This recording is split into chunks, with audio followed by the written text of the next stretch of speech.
non-cash motivators in their company? The answers were as follows. The highest, and the one that was most effective, was praise and commendation from immediate manager. I've already talked about it. McKinsey survey globally confirms that as the highest single factor that they found in employee engagement. Secondly, attention from leaders. Another point that I've already made. Management actually taking notice, talking, rewarding, communicating. And thirdly, opportunities to lead projects or task forces. This element of trust. Give people responsibility, they will respond. These non-financial incentives make employees feel that their companies value them, want to foster their professional development, and take their well-being seriously. Most studies on motivating and engaging employees emphasize these three principles. So in conclusion, just imagine a workplace in which employees feel important and listened to, in which expectations are clear and feedback consistent, in which relationships are shared and ownership is cultivated. Advancement is available, success is celebrated. This is possible for all companies to achieve with the right approach. Furthermore, best companies create cultures in which employees can behave like leaders, even if they have no formal position of authority. This has two important consequences. Well-motivated, engaged employees perform better in a way that even feeds through to the bottom line of the company. But when they are also empowered by a culture that actively encourages them to take initiative, the performance gains are even higher. And by encouraging employees to step up to leadership opportunities, successful companies are seeding the next generation of leaders within their organisation. So it's contributing not only to management development, but succession planning. Research also shows that those firms that both engage and empower their employees see revenue growth 4.5 times the norm for their industry. Proof, if any were needed, that an effective approach to employee engagement pays off. May I wish you good luck for the rest of the summit. Many of the points that I have raised this morning are being covered in more detail in remaining presentations. And I hope that what you learn here today and tomorrow enables all of you to raise your companies to that level of best employer status. Thank you.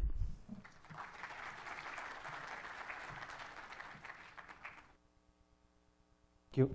Thank you very much, Mr. Bob, for very interesting presentation. And I open the floor for question and answers. We've got barely about 5 minutes. Please state your name and your company or affiliation before proceeding with the question.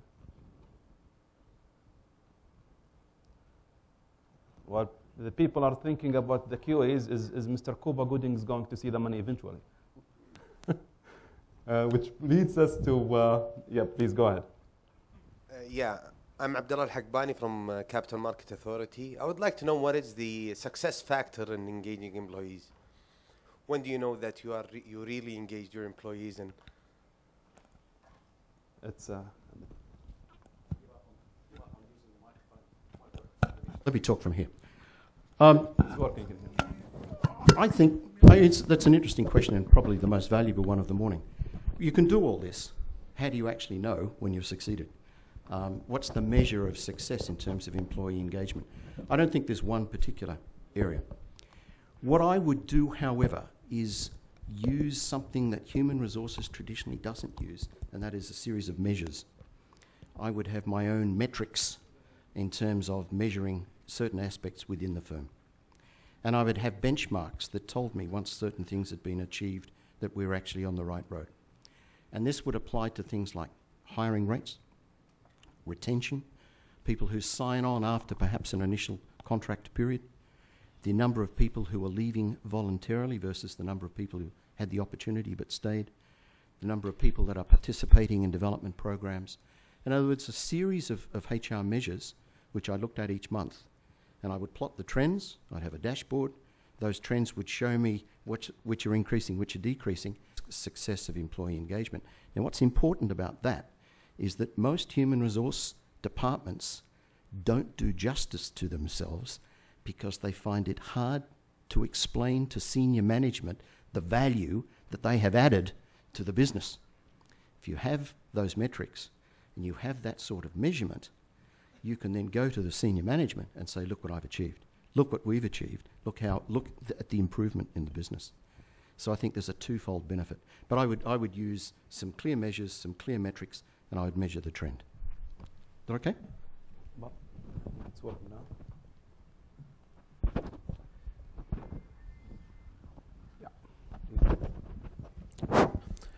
السلام عليكم. محمد السادة مدير الموارد البشرية بشركة فحص السعودية. Good morning, sir. Yeah, my question is in regard of the manpower turnover between the different type of company. I mean the accepted manpower turnover, the percentage of the turnover between the different types of companies, such as manufacturing companies and services companies and others. I think that's actually a very difficult question to answer. And I appreciate why you're asking it. I'm not sure I can actually give you the different percentages. Because so many other factors come into play. We certainly looked at a lot of the statistics, but in the survey results that we looked at, we didn't actually measure industry sector by industry sector what the different turnover rates were. So I don't think, I would be dishonest in saying I could give you those percentages because I couldn't. I'm sorry. Yeah, I've just been advised that the session will extend for a few minutes more, so we'll be able to accommodate more questions. I'll take one question from over there, Ghassan, and then we'll hear from the ladies if there are any.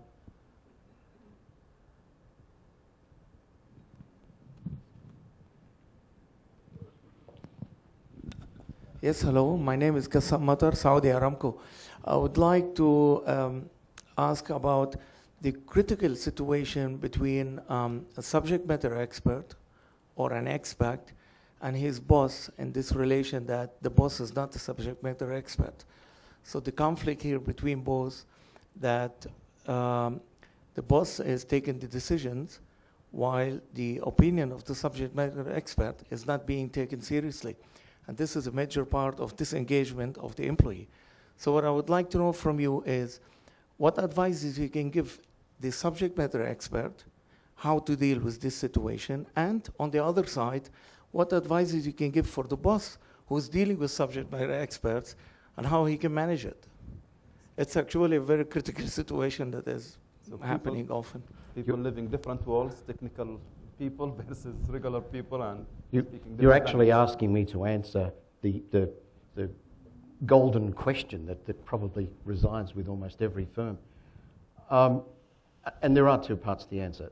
From the subject matter expert's point of view, and I think this is true of a lot of management, and let's look at human resource management, and that is that there's a lack of perception or understanding of what the objectives, the political goals, the internal politics of the place requires, and particularly which that manager represents. He has his own goals, his own objectives, his own ideas, and it means that the subject matter expert, human resource people, need to spend time understanding what the hidden agenda is.